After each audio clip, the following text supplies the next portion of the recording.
Next main component of blood vascular system of frog is arterial system. The arteries carry blood away from the heart. This is the truncus arteriosus of the heart of frog.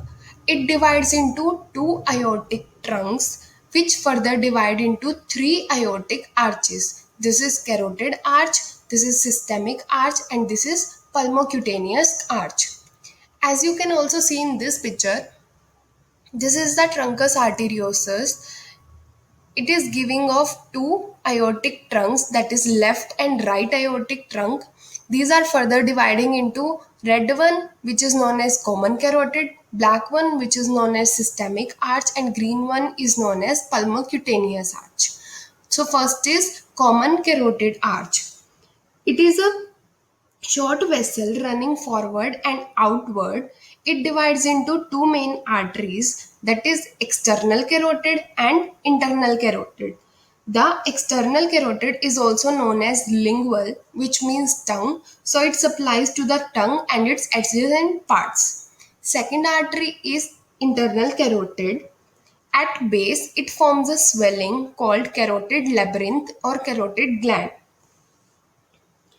It further divides into three branches. First one is palatine, which goes to the roof of mouth. Second is cerebral, which goes to the brain. And third is ophthalmic, which goes to eye.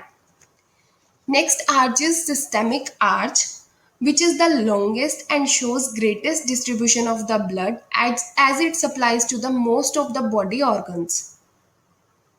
The two systemic arches dorsally curve around the esophagus and join with each other to form a dorsal aorta. In their due course, they further give off three branches. First one is esophageal, which goes to esophagus. Second one is occipito-vertebral, which further divides into occipital branch and vertebral branch. Occipital goes to the posterior part of the head, and vertebral goes to the vertebral column and spinal cord. Third branch is the subclavian, which supplies to the shoulder region and continues as brachial artery. The brachium is the forearm of the frog, so it supplies to the forelimbs of the frog.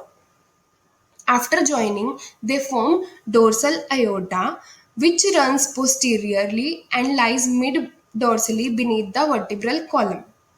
Dorsal aorta gives off following arteries. First one is ciliaco-mesenteric, which is a single artery and gives off two branches. First one is celiac and second one is anterior mesenteric. The celiac goes to stomach as gastric artery, to pancreas as pancreatic artery, and to liver as hepatic artery. Then anterior mesenteric goes to spleen as splenic artery and intestine as intestinal artery.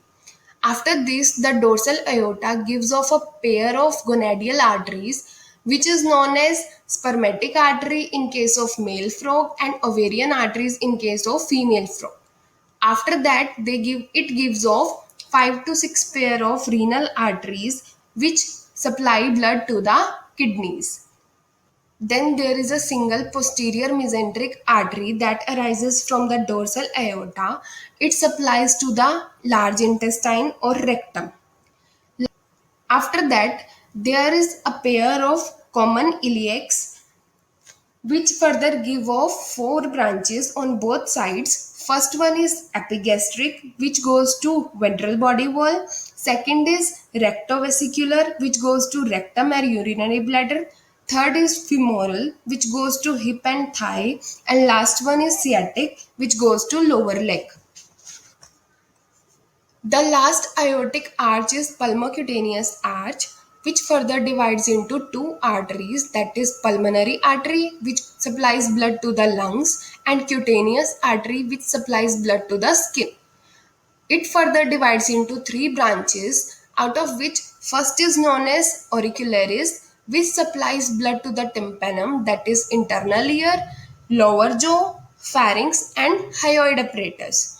Second one is dorsalis, which supplies blood to the skin of dorsal side. And third is lateralis, which supplies blood to the skin of lateral sides. So this is the arterial system of the frog.